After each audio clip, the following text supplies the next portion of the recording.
ఇది చూడండి, ఇదంతా స్పై ఫ్లైట్ అనమాట.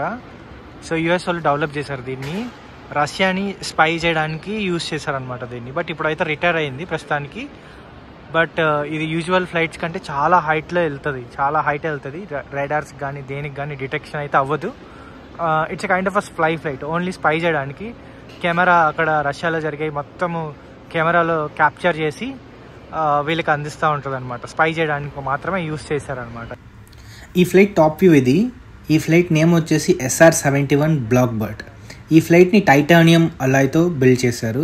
రెగ్యులర్ ఫ్లైట్స్ అన్నీ కూడా అల్యూమినియం అలాయ్తో యూజ్ చేస్తారు. రీజన్ ఏంటి అంటే ఈ ఫ్లైట్ అనేది సూపర్సోనిక్ స్పీడ్లో ట్రావెల్ చేసినప్పుడు ఎయిర్ క్రాఫ్ట్ సర్ఫేస్ పైన ఎయిర్ కంప్రెస్ అయ్యి ఇంటెన్స్ హీట్ అనేది జనరేట్ అవుతుంది అనమాట. దాన్ని సస్టైన్ చేయడానికి టైటానియం అలాయ్తో బిల్డ్ చేశారు.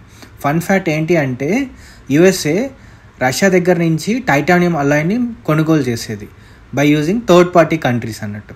ఇప్పుడు శాటిలైట్స్ అనేవి ఈ ఫ్లైట్ చేసే వర్క్ని రీప్లేస్ చేశాయి.